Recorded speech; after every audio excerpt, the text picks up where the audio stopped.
Next topic है बेटा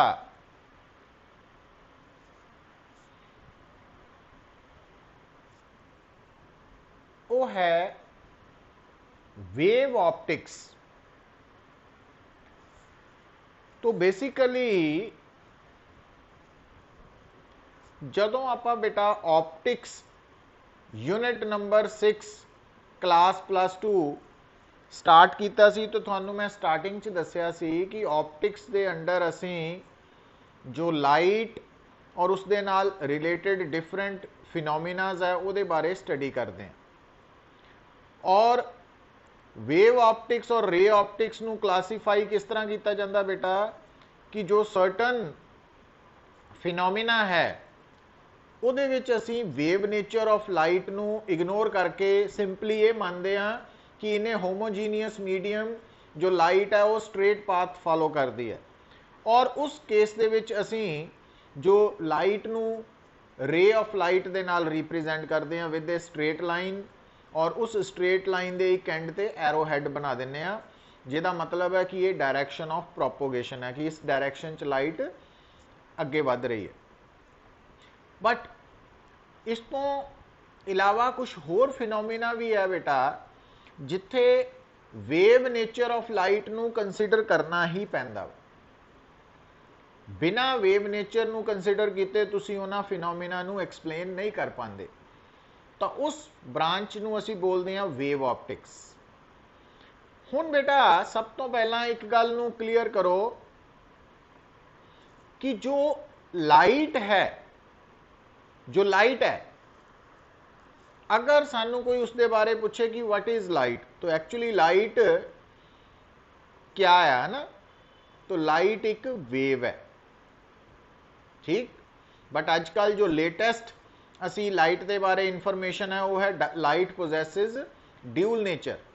तो ड्यूल नेचर है ना, मैटर भी है और वेव भी है, दोनों तरह की प्रॉपर्टीज नू पोजेस करती है। बट वेव ऑप्टिक्स दे विच असी की कहना कि लाइट एक वेव है। और जो लेटेस्ट इंफॉर्मेशन लाइट के बारे है वो इलैक्ट्रोमैग्नेटिक वेव है।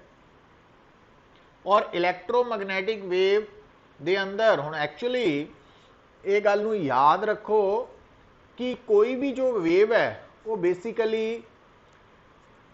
ट्रांसफर ऑफ एनर्जी नू रिप्रेजेंट करती। तो जो वेव मोशन है ना उहदे दौरान जो एनर्जी है वो ट्रांसफर होंदी है, और एनर्जी के नाल नाल मोमेंटम भी ट्रांसफर होंदी है। तो जो वेव मोशन है वो basically transfer of energy and momentum नू रिप्रेजेंट करते हैं। और जिस डायरैक्शन च बेटा एनर्जी ते मोमेंटम ट्रांसफर होंदे है ड्यूरिंग वेव मोशन, उस डायरैक्शन नू असी बोलते हैं डायरैक्शन ऑफ प्रोपोगेशन। और क्योंकि जो वेव है वो जी शेप है, जो सिंपलेस्ट वेव है वो शेप असी की मानते हैं साइनोसॉइडल कर्व, साइन कर्व जिन्हों असी कह दें ना। तो साइनोसॉइडल कर्व जो है वो शेप है सिंपलेस्ट वेव की। हुण जो वेव है वो नाल बेटा असी बेसिक टर्म्स लिंक करते हैं, जिस तरह है wave length, frequency, wave velocity. हुण बेटा कोई भी जो वेव है, कोई भी वर्ड मैं जो यूज़ कर रहा, तो बेसिकली एक वेव जो तुसी +1 दे विच स्टडी की है बेटा वो है that is known as mechanical wave, और उसकी एग्जाम्पल है साउंड वेव। और हुण जो आप टॉपिक पढ़ रहे हैं ऑप्टिक्स, वेव ऑप्टिक्स, तो इत्थे असी लाइट के नाल डील करते हैं। लाइट भी वेव है बट इलैक्ट्रोमैग्नेटिक वेव है, इलैक्ट्रोमैग्नेटिक वेव। और जो इलैक्ट्रोमैग्नेटिक वेव है और जो मकैनिकल वेव आप साउंड के बारे गल करते हैं, दोनों च फर्क की है बेटा। तो एक गल याद रखनी है तुसी कि कोई भी जो wave, any kind of wave, कोई भी वेव, चाहे वो मकैनिकल है चाहे वो इलैक्ट्रोमैग्नेटिक वेव है, वो transfer of energy and momentum नू रिप्रेजेंट करती है। पर जो वेव मोशन के दौरान एनर्जी एंड मोमेंटम ट्रांसफर होंदे है from one place to another place, one point to another point, वो पिछे कारण की है? वो पिछे बेटा कारण है वाइब्रेशंस, ऑसिलेशंस। हुण ध्यान रखियो बेटा, जेड़ा वर्ड वाइब्रेशंस है, वाइब्रेट करना, तो वाइब्रेट मतलब मकैनिकल ऑसिलेशंस है। मतलब जो थोड़े सामने कोई चीज़ हिल रही है, जिदा सिंपल पेंडुलम का मोशन है ना, वो मकैनिकल ऑसिलेशंस है। तो वाइब्रेट करने का मतलब हिलना वा, है ना, जिहड़ा ऑर्डर च हिलना, पीरियोडिक ऑर्डर। तो जिहड़ा ऑसिलेट वर्ड है वो मोर जनरल वर्ड है। तो बेसिकली ऑसिलेट करने का मतलब की है बेटा, कि कोई भी क्वांटिटी, किसी भी क्वांटिटी, हुणे गल बड़ी इंपॉर्टेंट है, इनू याद रखना, कोई भी क्वांटिटी जिसकी वैल्यू कॉन्टीन्यूसली चेंज करे, कॉन्टीन्यूसली चेंज करे, पर कितना चेंज करे बेटा, कि सपोज अगर शुरू च वो वैल्यू 0 है, तो विद टाइम वो वैल्यू अगर पहला इंक्रीज कर रही है और कुछ देर बाद वो मैक्सिमम हो जाए इंक्रीज करने तो बाद, फिर डिक्रीज करे और अगेन 0 हो जाए, और 0 होने तो बाद बेटा अगेन ऑपोजिट डायरेक्शन च इंक्रीज करे, मतलब डायरेक्शन रिवर्स कर ले पीरियोडिकली, और उस तो बाद फिर मैक्सिमम होके दोबारा 0 हो जाए, तो उसनों असी बोलते हैं कि ये क्वांटिटी ऑसिलेट कर रही है। तो ऑसिलेशंस और वाइब्रेशंस फर्क है बेटा। वाइब्रेशंस जो है बेसिकली मैकेनिकल ऑसिलेशंस है। तो मैकेनिकल ऑसिलेशंस थानू वो जो क्वांटिटी चेंज हो रही है वो हिलदी नज़र आ रही है ना, थानू महसूस हो रहा वा। बट जदों आपां लाइट की गल करते हैं, तो लाइट जिहड़ी है थानू दस्सिया वो एग्जाम्पल है इलैक्ट्रोमैग्नैटिक वेव की। और इलैक्ट्रोमैग्नैटिक वेव दे विच बेटा ते मकैनिकल वेव्स च की फर्क है, कि मकैनिकल वेव्स दे विच जदों एनर्जी ट्रांसफर हो रही है from one to another position, तो particles of the medium vibrate कर रहे हैं। पर लाइट के केस दे विच बेटा, क्योंकि लाइट एग्जाम्पल है इलैक्ट्रोमैग्नैटिक वेव की, ये विच पार्टिकल्स वाइब्रेट नहीं कर रहे, ये विच इलैक्ट्रिक एंड मैग्नैटिक फील्ड्स वाइब्रेट कर रहे।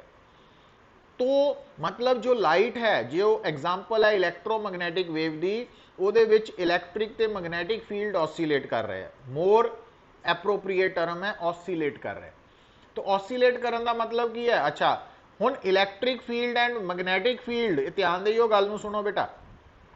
इलैक्ट्रिक फील्ड मैग्नैटिक फील्ड का मतलब है electric field intensity and magnetic field intensity, ये वाइब्रेट कर रहे हैं, ऑसिलेट कर रहे हैं। और ऑसिलेट करने का मतलब है कि अगर at any time electric field का मैग्नीट्यूड 0 है, तो थोड़ी देर बाद वो जो जिस तरह टाइम चेंज हो रहा, वो इलैक्ट्रिक फील्ड इंटेंसिटी का जो वैल्यू है वो इंक्रीज होने लग पई है, इंक्रीज कर रही है। फिर कुछ देर बाद वो मैक्सिमम है, उस तो बाद उन्हें फिर डिक्रीज करन लग पैना और अगेन 0 हो जाना, और फिर उस तो बाद वो डायरेक्शन रिवर्स हो जानी है, उल्ट हो जानी है, फिर इंक्रीज करना, फिर डिक्रीज करना एंड सो ऑन।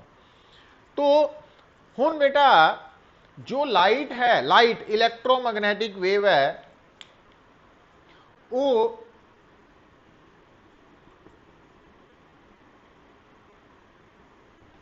ਉਹਦੇ ਵਿੱਚ ਤੁਹਾਨੂੰ ਦੱਸਿਆ electric and magnetic fields oscillate कर रहे हैं ना। तो जो लाइट है बेटा, अगर आप इनू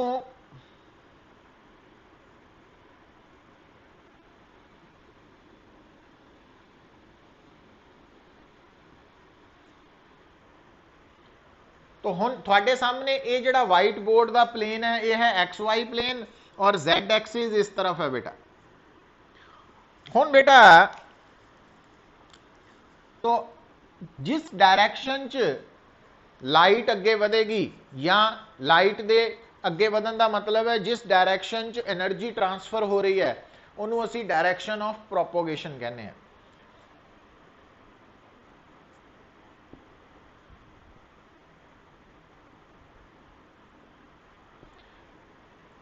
और थानू ये पता वा कि वैक्यूम दे विच जो लाइट है वो स्पीड मैक्सिमम होंदी है, और वैक्यूम दे विच लाइट की स्पीड मैक्सिमम होने करके कितनी होंदी है, वो आपां स्मॉल सी नाल लिखते हैं, और 3 × 10⁸ मीटर पर सेकेंड कंसीडर कर लेंगे ना। हुण बेटा जो लाइट है ਉਹਨੂੰ अगर ਅਸੀਂ दसना वा कि वो इलैक्ट्रिक ते मैगनैटिक फील्ड की बनी हुई है, तो असी डायग्राम बनाई। हुण ये डायग्राम की शो कर रही है थानू कि जिहड़ी लाइट है ना, आ वाली जिहड़ी डायग्राम आपां बनाई है, ये शो कर रही है कि टाइम दे नाल इलैक्ट्रिक फील्ड का मैगनीट्यूड वध रहा वा, तो इस डायरैक्शन च असी इलैक्ट्रिक फील्ड नू प्लॉट कर रहे हैं। तो ये इलैक्ट्रिक फील्ड की वैल्यू इंक्रीज हो रही है, फिर डिक्रीज हो रही है, फिर ऑपोजिट डायरैक्शन। मतलब आ पोर्शन दस रहा कि इस टाइम के दौरान इलैक्ट्रिक फील्ड अपवर्ड है, फिर डाउनवर्ड हो गया, और मैगनीट्यूड वध रहा घट रहा वा। तो आ जी वैल्यू है दिस वन, इनू बेटा असी कहने amplitude, peak value of electric field, electric field की मैक्सिमम वैल्यू, पीक वैल्यू। हुण बेटा जो लाइट है ਉਹਦੇ ਨਾਲ दूसरा है, क्योंकि ये इलैक्ट्रोमैग्नेटिक वेव है, इलैक्ट्रिक फील्ड का शो करता, मैग्नेटिक फील्ड किस तरफ होएगा बेटा? मैग्नेटिक फील्ड अगर direction of propagation along X axis है, इलैक्ट्रिक फील्ड दी डायरेक्शन अलोंग वाई एक्सिस है, तो magnetic field along Z axis होएगा।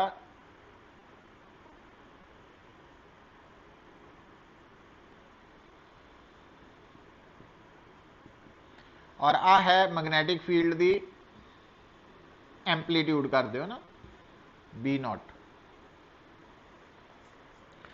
तो मैग्नेटिक फील्ड भी उस तरह नाल चेंज हो रहा वा। और लाइट के केस च बेटा जो इलैक्ट्रिक फील्ड का मैगनीट्यूड है तो जो मैग्नेटिक फील्ड का मैगनीट्यूड है, इसकी रेशो सी के बराबर है। तो ये रिजल्ट भी बड़ा इंपॉर्टेंट है, इनू एज सच याद रखना तुसी, है ना। हुण बेटा ये तो आप गल कर रहे हैं लाइट के बारे। हुण इस लाइट के नाल वो फिनोमिना जो एक्सप्लेन करने लई सानू लाइट की वेव नेचर नू कंसीडर करना पैंदा, उन्होंने उस ब्रांच नू असी वेव ऑप्टिक्स बोलते हैं ना। हुण सानू लाइट बारे थोड़ा आइडिया हो गया। हुण इहदे नाल एक गल होर याद रख लो, वो की है बेटा कि कोई भी जो वेव है ਉਹਨੂੰ ਅਸੀਂ दो कैटेगरीज च डिवाइड करते हैं, ट्रांसवर्स, लॉन्गिट्यूडनल। किदां? अगर उस वेव के अंदर डायरैक्शन ऑफ प्रोपोगेशन ते डायरैक्शन ऑफ वाइब्रेशन ये सेम डायरैक्शन च है तो वो लॉन्गिट्यूडनल वेव है, और अगर डायरैक्शन ऑफ प्रोपोगेशन ते डायरैक्शन ऑफ ऑसिलेशन वो परपेंडिकुलर है तो ट्रांसवर्स है। Transverse मीनस perpendicular. हुण बेटा ये डायग्राम च देखो कि जिहड़ी लाइट है, क्योंकि वो इलैक्ट्रोमैग्नेटिक वेव है, इलैक्ट्रिक मैग्नेटिक फील्ड की बनी है, तो चाहे इलैक्ट्रिक फील्ड है, क्योंकि इत्थे ऑसीलेट कौन कर रहा? इलैक्ट्रिक फील्ड भी, मैग्नेटिक फील्ड भी। तो तुसीं की देखते हैं, इलैक्ट्रिक फील्ड जो ऑसीलेट कर रहा या मैग्नेटिक फील्ड, ये दोनों ही एक दूसरे के भी परपेंडिकुलर है, क्योंकि एक अलोंग एक्स एक्सिस, एक अलोंग वाई एक्सिस है, एक अलोंग जेड एक्सिस है, और उहदे नाल नाल ये डायरैक्शन ऑफ प्रोपोगेशन के भी परपेंडिकुलर है। तो लाइट के केस च क्योंकि इलैक्ट्रिक फील्ड होए या मैग्नेटिक फील्ड होए वो आपस च भी परपेंडिकुलर है, as well as direction of propagation के भी परपेंडिकुलर है। इस करके जो लाइट है वो ट्रांसवर्स वेव है, इलैक्ट्रोमैग्नेटिक वेव भी है और उस दे नाल वो ट्रांसवर्स वेव भी है।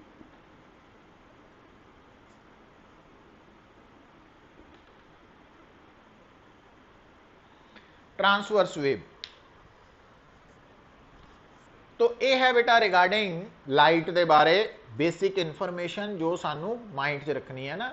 और ये लेटेस्ट इन्फॉर्मेशन है कि लाइट इलैक्ट्रोमैग्नेटिक वेव। पर हुण अगर आप काफ़ी टाइम पिछे गल करिए बेटा, तो उस वक्त जो लाइट है ना उहदे बारे डिफरेंट थ्योरीज डिफरेंट साइंटिस्ट ने प्रेजेंट कीतियां सी। उन्हां विचों एक साइंटिस्ट है ग्रेट साइंटिस्ट न्यूटन। तो उन्होंने दसिया, उन्होंने थ्योरी नूं असीं कहने आ कार्पस्कुलर थ्योरी ऑफ लाइट। तो उन्होंने थ्योरी के अकॉर्डिंगली उन्होंने बोलिया कि जिहड़ी लाइट है ना वो पार्टिकल्स की बनी हुई है। According to corpuscular theory light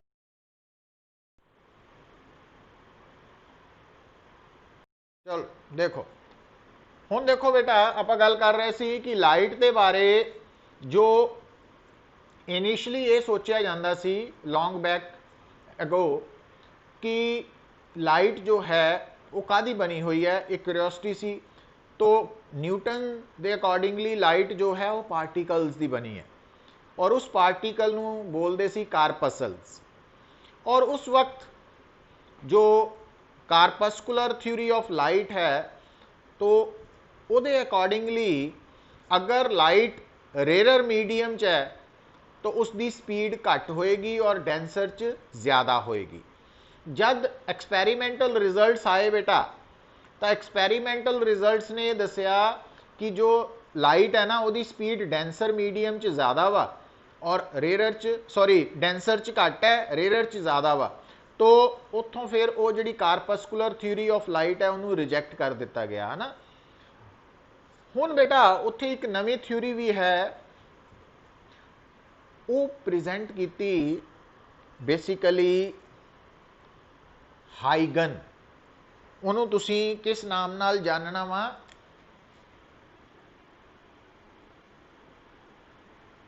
तो उन्होंने हाइगन्स प्रिंसिपल बोलते हैं।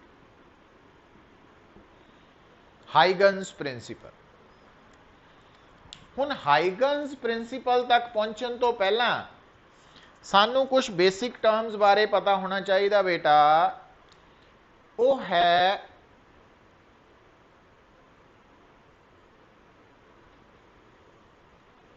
Wave front, that is wave front. हुण बेटा तुसी अगर प्रैक्टिकली इस गल नूं ऑब्जर्व करो कि थोड़े सामने प्रैक्टिकली तुसी की ऑब्जर्व करना कि थोड़े सामने से टब दे विच पानी है भरिया होया, रेस्ट ते है पानी भरिया होया वा टब पानी नाल। हुण तुसी की करो, एक बहुत ही छोटा जिहा हल्का जिहा पतला जिहा बरीक जिहा पत्थर उठा के ना हल्का जिहा उन्होंने पानी के सेंटर च ड्रॉप कर दो, सुट दो। तो तुसी की नोट करोगे कि उस पानी के सरफेस के उपर रिपल्स बननगियां, लहरां बननगियां और उन्होंने शेप केड़ी होएगी बेटा, काव्या।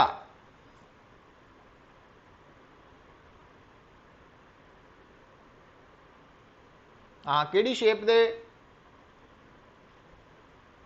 सर्कुलर।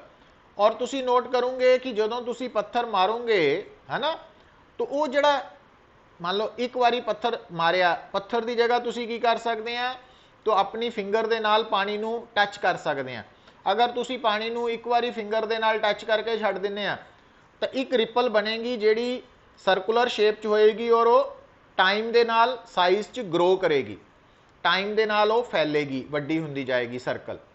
पर जे तुसी बेटा लगातार उस जगह ते फिंगर दे नाल टैप करते जाने आ, टच करते जाने आ, है ना, स्ट्राइक करते जाने आ, तो तुसी नोट करोगे कि जदों पहली बार तुसी टच किया जिहड़ी रिपल बनी वो टाइम दे नाल ग्रो कर रही है, फिर तुसी दोबारा टच किया दूसरी रिपल ग्रो करेगी तो थानू बाहर नू पानी दीयां लहरां जांदियां महसूस होणगियां, रिपल्स बनदियां महसूस होणगियां, वो सर्कुलर शेप च है।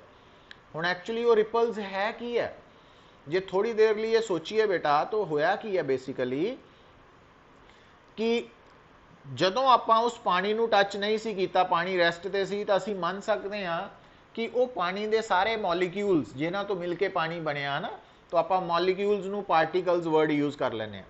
तो सारे पार्टिकल्स अपनी अपनी मीन पोजीशन ते है ना, रेस्ट ते है, आइडियल केस ले लेने।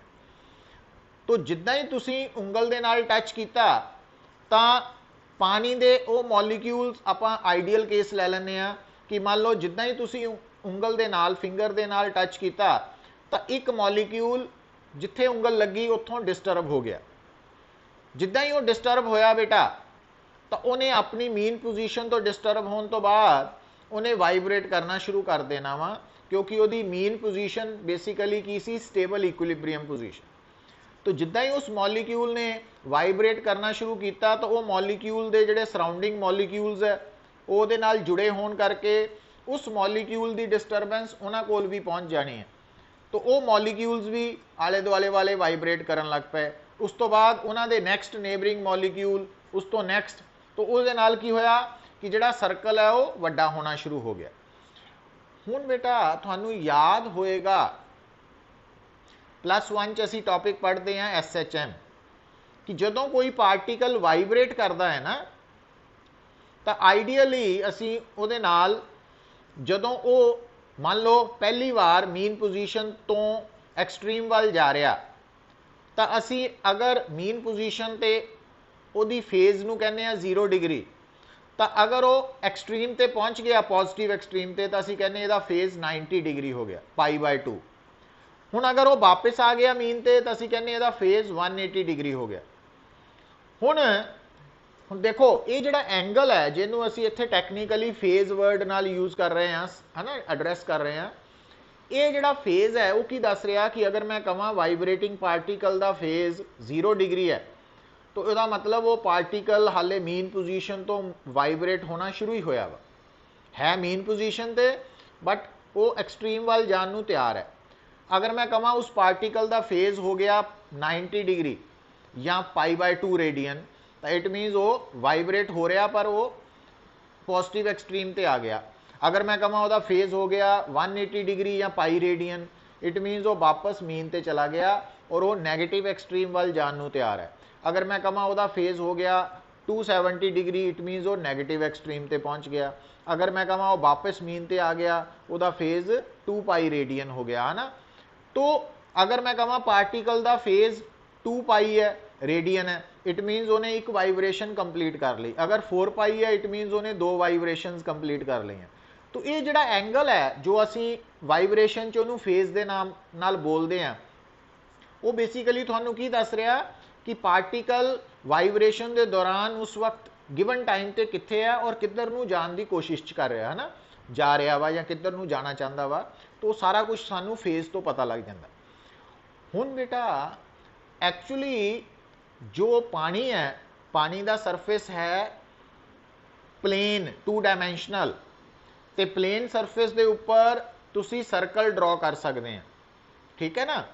तो इस करके जिहड़े रिपल्स है वो सर्कुलर शेप च नज़र आते हैं और रिपल्स एक्चुअली बेसिकली की है वित रिपल्स एक्चुअली रिप्रेजेंट कर रहे हैं कि उस वक्त उस टाइम ते है ना हुण जिद्दां मान लो जदों तुसी पानी च उंगल मारी तो रिपल बननी शुरू हो गई और वो टाइम के नाल फैलती जाएगी तो तुसी की करो कैमरे दे नाल अलग अलग टाइम ते क्लिक करो फोटो तो अलग अलग टाइम ते वो जिहड़ा सर्कल का साइज तुहानूं वड्डा हुंदा महसूस होएगा।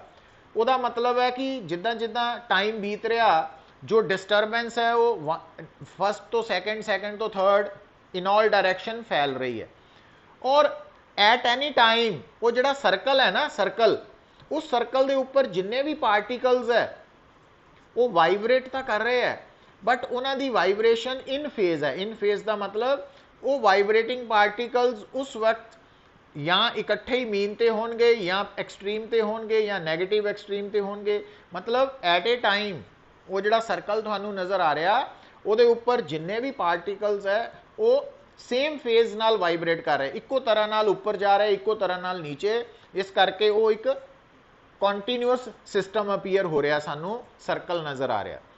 सो हुण बेटा ये जिहड़ा सर्कल तुहानू नज़र आ रहा इहदी की खासियत है इहदी खासियत है कि इहदे उपर जिन्ने भी पार्टिकल्स है सरकमफ्रेंस के उपर वो सारे सेम फेज़ नाल वाइब्रेट कर रहे और उन्होंने असी कहने हैं wave front that is known as wave front. हुण एक्चुअली क्योंकि बेटा जिहड़ा पानी का सरफेस है वो 2 डायमेंशनल है तो पानी का सरफेस 2 डायमेंशनल होने करके उहदे उपर जो सर्कल बनेगा पर जे आपां स्पेस की गल करिए स्पेस है 3 डायमेंशनल तो स्पेस दे विच वो सर्कल की जगह सफीयर आएगा तो इट मीनस जिहड़ा वेव फ्रंट है बेटा वो बेसिकली एक सरफेस है और वेव फ्रंट वो सरफेस है जिस दे उपर हर पार्टिकल जो है वाइब्रेटिंग पार्टिकल जो है वो सेम फेज दे नाल वाइब्रेट कर रहा है, मतलब उस सरफेस के उपर जिन्ने भी पार्टिकल्स है वो वाइब्रेट कर रहे हैं और उन्होंने सब का फेज बराबर है, इको जिहा वा, तो उन्होंने असी वेव फ्रंट कहने हैं पुत। और ये जोड़ा वेव फ्रंट आप गल कर रहे हैं ये सफेरिकल वेव फ्रंट की गल हुई है, बट वेव फ्रंट सिलेंड्रिकल भी हो सकता, वेव फ्रंट प्लेन भी हो सकता। तो वेव फ्रंट एक्चुअली की है पुत एक सरफेस है, या इनू असी मैथेमैटिकल टर्म्स कह लीए locus of all the vibrating particles in same phase, भी जिन्ने भी vibrating particles in same phase है उन्हों का लोकस है वेव फ्रंट। वो मतलब जिन्ने भी पार्टिकल्स गिवन टाइम पे सेम फेज नाल वाइब्रेट कर रहे हैं, अगर आप उन्होंने सारे पार्टिकल्स नू टच करके एक सरफेस बना लीए तो वो सरफेस वेव फ्रंट कहा जाता है। सो वेव फ्रंट एक सरफेस है जिहदे उपर वाइब्रेट करने वाले सारे पार्टिकल्स का फेज सेम होएगा। सो ये है बेटा रिगार्डिंग वेव फ्रंट। तो वेव फ्रंट दे बारे जो आपां गल पता लग गई बेटा, तो अगर आप इत्थे शो करना कि अगर तुहाडे कोल है जो डॉट है ना, इसका मतलब है point source of light.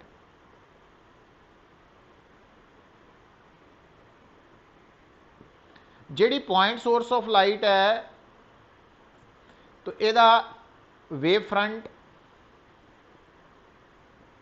Spherical होएगा, सफेरिकल वेव फ्रंट होएगा।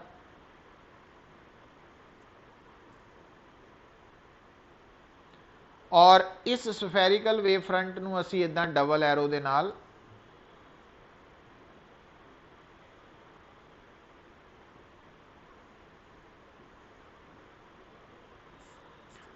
हुण एक्चुअली इहदे नाल मैं गल रिलेट करके दसदा, पर उस तो पहलां देखो, तो अगर तुहाडे कोल पॉइंट सोर्स ऑफ लाइट है तो उहदा वेव फ्रंट सफेरिकल होएगा, और अगर तुहाडे कोल लीनियर सोर्स ऑफ लाइट है ना, मतलब एक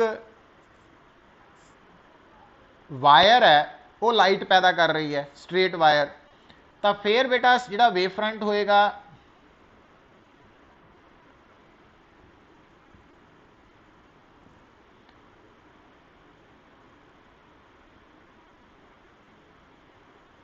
तो फिर वेव फ्रंट होएगा सिलेंड्रिकल।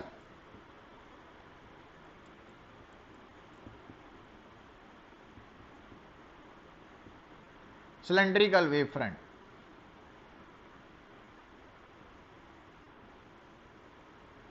तो इट मीन्स जो वेव फ्रंट है वो कर्व्ड वेव फ्रंट है ना।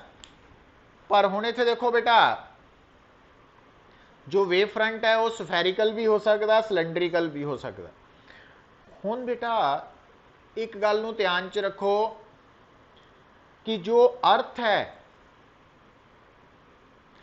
अगर आप पूरी अर्थ नूं कंसीडर करते हैं तो अर्थ का सरफेस है सफेरिकल, क्लीयर।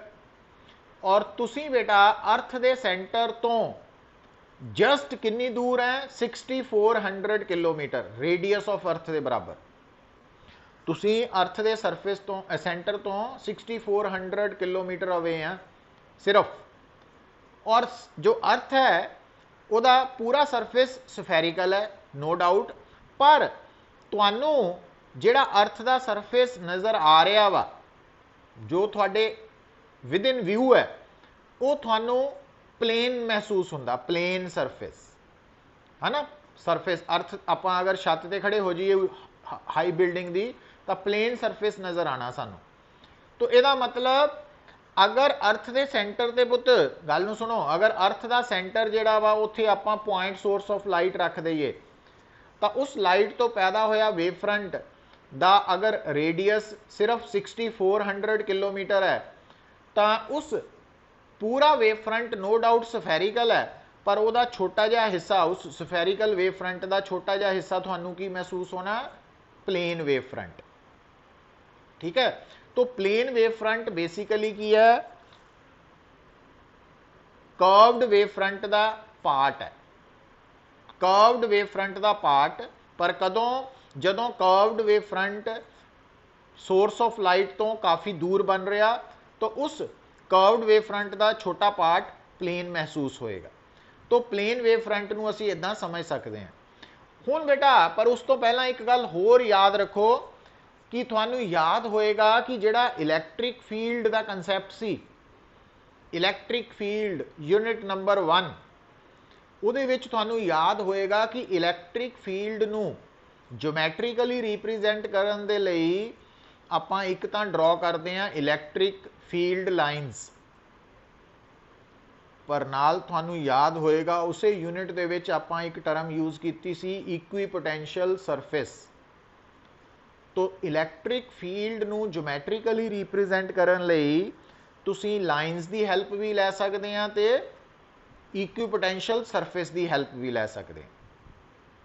उसी तरह बेटा जिहड़ी लाइट है ना, लाइट नू रिप्रेजेंट करन लई असी रे ऑफ लाइट भी यूज़ कर सकते हैं ते वेव फ्रंट भी यूज़ कर सकते हैं। और जिस तरह उत्थे आपां ये प्रूव कीता सी कि जो इलैक्ट्रिक फील्ड लाइन है ना वो इक्विपोटेंशियल सरफेस दे हमेशा परपेंडिकुलर हुंदी है। तो उसी तरह याद रखना बेटा कि जो रे ऑफ लाइट है वो गिवन पॉइंट ते वेव फ्रंट दे परपेंडिकुलर होएगी। जोड़ा वेव फ्रंट है अगर थानू दस्या जाए कि ये गिवन वेव फ्रंट है तो गिवन वेव फ्रंट दे ऊपर अगर आप रे ऑफ लाइट ड्रॉ करनी है तो उत्थे परपेंडिकुलर ड्रॉ करना वा, normal to the wave front. ठीक है।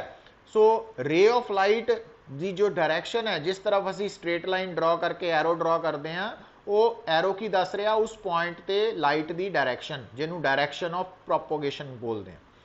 तो ये पॉइंट्स नू याद रखना, मतलब माइंड दे विचों स्लिप नहीं करने चाहिए बेटा।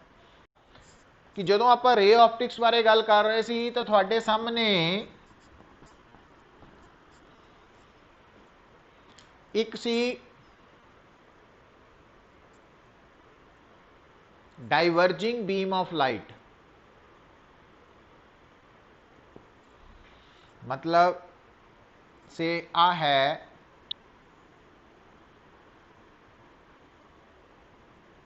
आ डाइवर्जिंग बीम ऑफ लाइट है ना, तो आ पॉइंट सोर्स ऑफ लाइट है।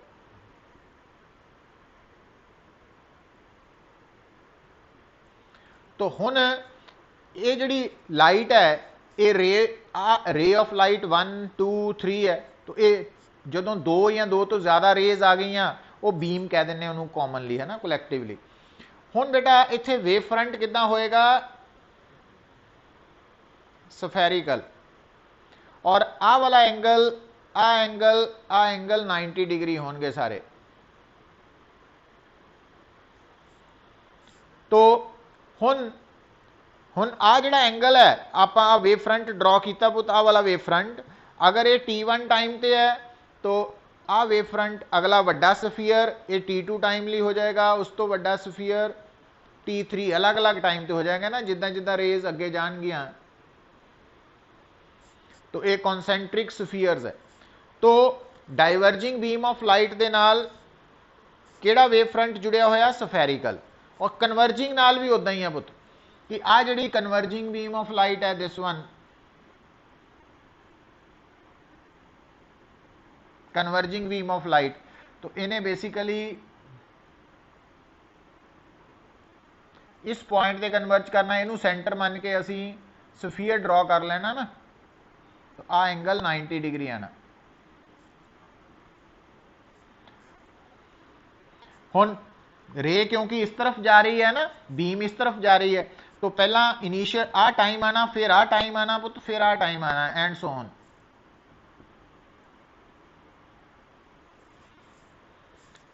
अच्छा हुण अगर बेटा तुसी गल करते हैं प्लेन वेव फ्रंट की, बेसिकली देखो वही, क्योंकि जिहड़ा वेव फ्रंट है ना वो ray of light they perpendicular है, या ray of light given point ते वेव फ्रंट दे परपेंडिकुलर है। तो हुण साडे कोल एक बेटा पैरेलल बीम ऑफ लाइट है। हुण देखो, हुण अगर आ साडे कोल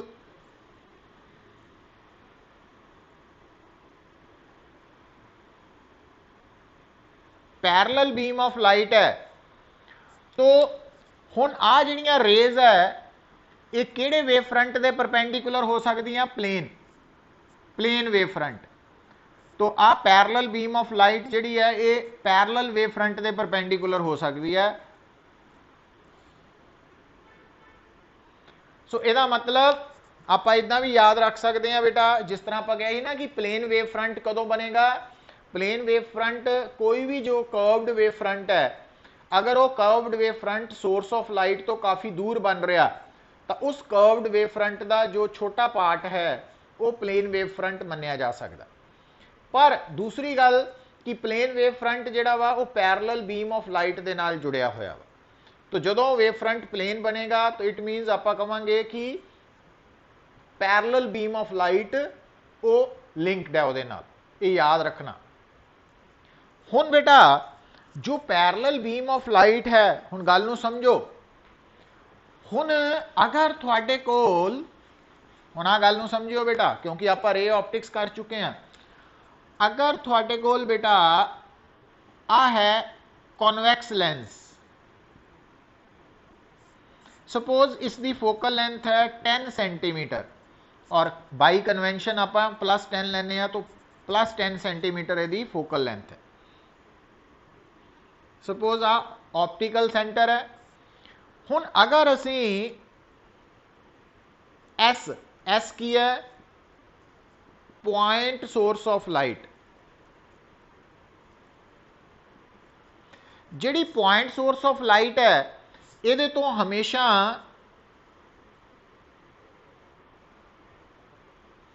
डाइवर्जिंग बीम ऑफ लाइट पैदा होनी है ना, डाइवर्जिंग रेज पैदा होनी है। हुण अगर बेटा बाई डेफिनेशन याद करो, अगर ये source of light optical centre of thin lens तो कितनी दूर है बेटा, 10 सेंटीमीटर दूर है, मतलब फोकस से है।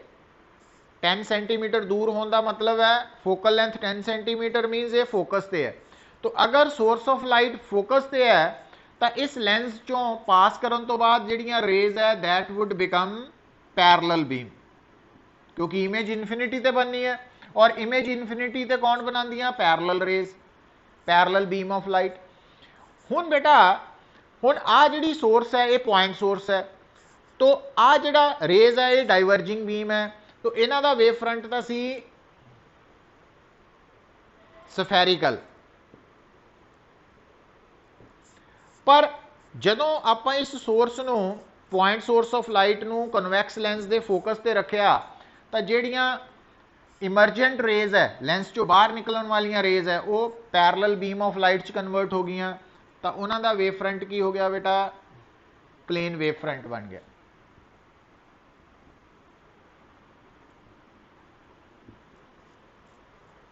तो तुसी की ऑब्जर्व किया कि असी स्फेरिकल वेव फ्रंट नूं with the help of convex lens plane wave front च कन्वर्ट कर सकते हैं। ठीक है, और क्लीयर है गल। तो प्लेन वेव फ्रंट ऑब्टेन किया जा सकता with the help of convex lens. तो पर हुण जिहड़ा कंसैप्ट असी दिमाग च रखना बेटा कि वेव फ्रंट तो बेसिकली साडे कोल की है, एक सरफेस है या locus of all the vibrating particles in same phase है, कि वो पार्टिकल्स वेव मोशन दे करके जदों पार्टिकल्स वाइब्रेट करते हैं तो जेडे पार्टिकल्स दा गिवन टाइम ते फेज सेम है उन्होंने जोड़ के बने जिहड़ा सरफेस है वो उस टाइम का वेव फ्रंट है, उस जगह का वेव फ्रंट है।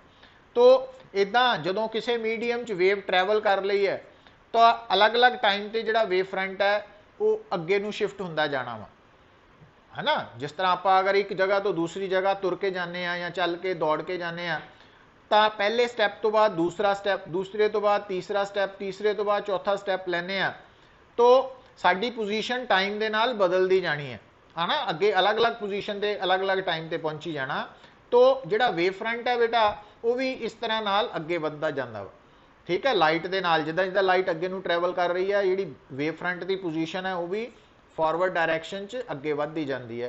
तो हुण गल नूं समझो, हुण ये जिहड़ा वेव फ्रंट है ये वेव फ्रंट एक्चुअली बनिया किद्दां वा, वो तुहानूं दसदा कि जदों किसी सोर्स ऑफ लाइट बेसिकली की है, सोर्स ऑफ डिस्टरबेंस, क्योंकि जेड़ी भी सोर्स पीरियोडिक डिस्टरबेंस पैदा करती है ਅਸੀਂ ਕਹਿੰਦੇ ਆ कि वो वेव मोशन पैदा कर रही है, ये याद रखना। तो सोर्स ऑफ लाइट एक ही है, काइंड ऑफ डिस्टरबेंस है, सोर्स ऑफ डिस्टरबेंस है, जिथों डिस्टरबेंस पैदा होनी शुरू हुई है। हुण बेटा एक गल सुन लो, क्योंकि जदों आपां लाइट की गल करते हैं ना, तो लाइट की स्पीड हैगी है वैक्यूम च 3 लाख किलोमीटर पर सैकेंड।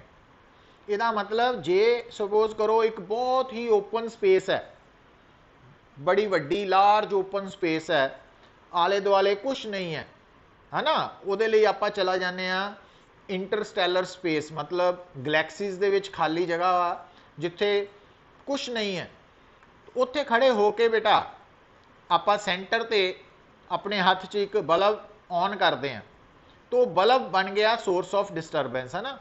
जिद्दां ही बल्ब नूं ऑन किया पुत, तो आफ्टर 1 सैकेंड उस बल्ब तो निकली हुई डिस्टरबेंस चारों पासे फैल गई है, कितनी दूर, 3 लाख किलोमीटर आफ्टर 1 सैकेंड। तो अगर आप उस बल्ब नूं मन के सेंटर ते 3 लाख किलोमीटर नूं बन के रेडियस सफीयर ड्रॉ करिए, तो आफ्टर 1 सैकेंड वो जिहड़ा सफीयर बनेगा वो उस टाइम का वेव फ्रंट है, पर लाइट ने तो अगे वधी जाना। तो हुण आफ्टर 2 सैकेंड लाइट कित्थे पहुंच जानी, 3 सैकेंड कित्थे पहुंच जानी है, तो वो आपां लोकेशंस भी दस सकते हैं। तो जिहड़ा हाइगन्स प्रिंसीपल है ना, बेसिकली हाइगन्स प्रिंसीपल वो की दस रहा कि अगर डिस्टरबेंस एक स्टैप तक पहुंच चुकी है, तो कुछ देर बाद वो कित्थे पहुंच जाएगी, वो असी पहला ही ज्योमैट्रिकली प्रिडिक्ट कर सकते हैं, दस सकते हैं, ठीक है ना। हुण जिद्दां सपोज करो कि आपां मकैनिक्स दे लॉज पढ़ते हैं पुत, उहदे विच तुहानूं पता वा कि अगर कोई बॉडी यूनीफॉर्म मोशन च है, यूनीफॉर्म मोशन का मतलब हुण मैं गल समझा रहा, देखो अगर तुहानूं कोई कहे एक बॉडी कॉन्सटेंट वेलोसिटी नाल जा रही है, ठीक है, और उहदी वेलोसिटी है 5 मीटर पर सैकेंड, तो अगर वो बॉडी हुण तुहाडे कोल है, तो आफ्टर 1 सैकेंड वो कितनी दूर होएगी, 5 मीटर दूर हो जाएगी। कितना कढ़िया तुसी, क्योंकि तुहानूं पता कि यूनीफॉर्म मोशन है, वेलोसिटी कॉन्सटेंट है, तो जिहड़ा डिस्टेंस कवर्ड है वो वेलोसिटी इंटू टाइम तो आ जाना ना। तो 1 सैकेंड बाद 5 इंटू 1 5 मीटर, 2 सैकेंड बाद 5 into 2 10 metre and so on. तो वो तुसी दसता प्रिडिक्ट करता। पर जे मान लो थानू कोई कहे, हुण गल सुनो, अगर थानू कोई कहे कि एक बॉडी मूव कर रही है लॉन्ग ए स्ट्रेट पाथ, सीधी रस्ते जा रही है, पर कॉन्सटेंट एक्सेलरेशन नाल मूव कर रही है स्टार्टिंग फ्रॉम रेस्ट, तो बॉडी थोड़े कोल है, रेस्ट ते है, और उन्हें स्ट्रेट पाथ फॉलो करके अगे बढ़ना विद कॉन्सटेंट एक्सेलरेशन, और एक्सेलरेशन दी हुई है सपोज 2, एक्सेलरेशन 2 मीटर पर स्क्वेयर सैकेंड है, तो आफ्टर 1 सैकेंड वो थोड़े तो कितनी दूर हो जानी। हुण इत्थे तुहानू फार्मूला लगाना पैना S is equal to UT plus half AT square, है ना, क्योंकि मोशन कॉन्सटेंट एक्सेलरेटेड मोशन है, यूनीफॉर्मली एक्सेलरेटेड मोशन है। तो उत्थे जो S is equal to UT plus half AT square लगाओगे, U 0 है, A 2 है, हाफ AT स्क्वेयर आफ्टर 1 सैकेंड, A 2 है, हाफ 2 कटिया गया, तो 1 मीटर दूर होनी है। तो इसका मतलब तुसी पहला ही प्रिडिक्ट कर सकते हैं, अगर तुहानू पता वा कि बॉडी का मोशन यूनीफॉर्म मोशन है कि यूनीफॉर्मली एक्सेलरेटेड मोशन है, उहदी इनीशियल वेलोसिटी कितनी है, तो इन्हां सारे फैक्टर्स नू दिमाग च रख के तुसी पहला ही इक्वेजन्स की हैल्प दे नाल दस सकते हैं कि after 1 second 2 second 3 second body कित्थे मिलेगी। तो उसी तरह नाल जो हाइगन्स प्रिंसीपल है वो भी की दसदा कि अगर तुहानू लाइट दे बारे पता वा कि वो इस टाइम ते गिवन टाइम ते ओदा वेव फ्रंट इत्थे पहुंच चुका वा, है ना, तो after that position given time तो बाद वो वेव फ्रंट कित्थे चला जाएगा, नवा वेव फ्रंट कित्थे बनेगा, तो वो असी पहला ही ज्योमैट्रिकली प्रिडिक्ट कर सकते हैं। और इस प्रिडिक्शन नू दसन लई साडे कोल की है, हाइगन्स प्रिंसीपल। तो हाइगन्स प्रिंसीपल ये सारा कुछ किस तरह दसेगा सानू, उहदे बारे आपां परसों नू क्लास लगनी है।